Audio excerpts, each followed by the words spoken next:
Schools are supposed to be loud, lockers slamming, shoes scraping tile, voices echoing down hallways. But on some days, schools go completely silent. Doors are locked, lights are turned off, and students learn how quiet fear can be. These are 3 real school lockdowns, retold in calm, original narration from the perspective of the people who were trapped inside. The announcement didn't sound urgent at first. It came through the intercom in a steady, controlled voice, the kind used for routine instructions. Teachers were told to begin lockdown procedures. In several classrooms, students barely reacted. Lockdowns had become familiar. They were practiced often enough that most people assumed this was another drill. A moment later, the voice returned. This time, it was different. The message clarified that the lockdown was real. That was when the atmosphere changed. Classroom doors were locked. Teachers checked the handles and pulled them again to make sure they were secure. Lights were turned off. Students were instructed to move away from windows and doors, to stay low, to remain quiet. Phones began to vibrate almost immediately.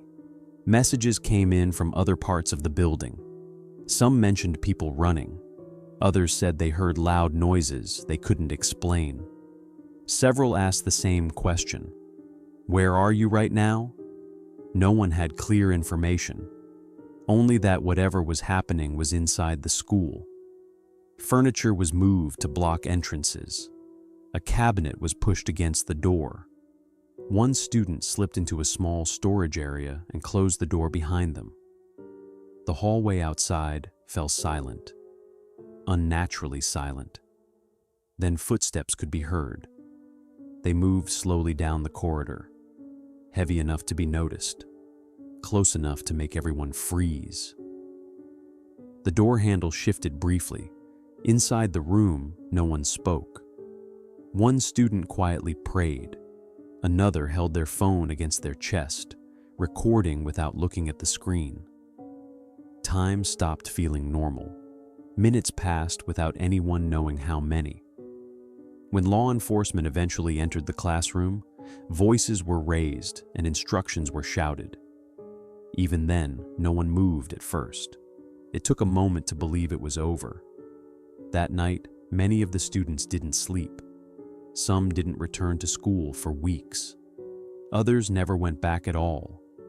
Because once you experience a real lockdown, one that isn't a drill, every announcement after that carries weight.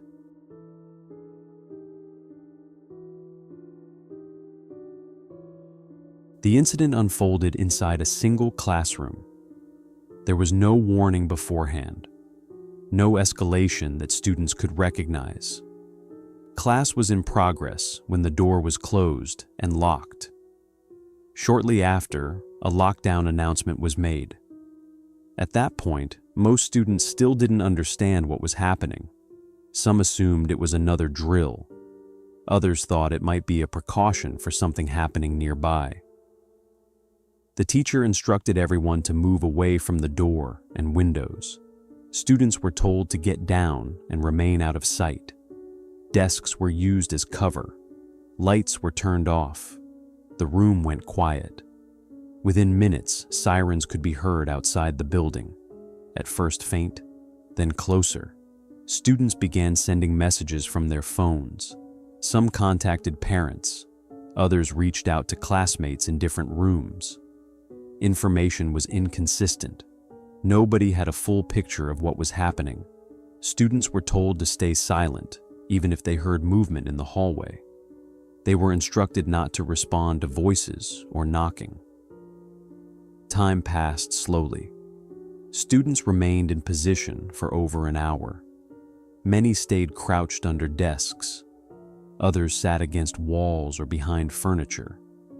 There were sounds outside the room, doors opening and closing, voices echoing briefly, then silence again. Eventually, law enforcement arrived at the classroom. The door was opened by officers, and students were instructed to exit one at a time. Hands were kept visible. Students were escorted down the hallway and out of the building. Only after leaving did many begin to understand the seriousness of the situation. Classes did not resume that day. In the days that followed, some students reported difficulty returning to normal routines. Others avoided the classroom where the lockdown occurred. For many, the experience changed how they viewed school safety, not because of what they saw, but because of how quickly a normal class period became something else.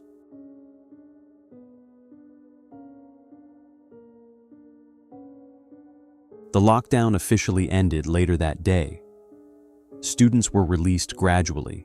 Parents arrived to collect their children. Police remained on site while the building was cleared. By the evening, the school was empty again.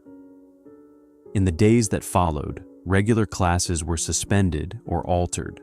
Schedules were adjusted. Additional security measures were introduced. Counseling services were made available to students and staff. For many students, the experience didn't end when the lockdown was lifted. Some reported difficulty sleeping. Others became more alert to routine sounds, announcements, doors closing, footsteps in hallways. Several students avoided certain areas of the building. A few requested schedule changes or remote learning options. Teachers also reported changes in classroom behavior. Students were quieter, more attentive to exits, more reactive to sudden noises. Administrators emphasized that safety procedures had worked as intended. The lockdown prevented further harm and allowed authorities to secure the situation. Even so, the event altered how the school community viewed its environment. A familiar space had been temporarily transformed into something else, a place of uncertainty and containment.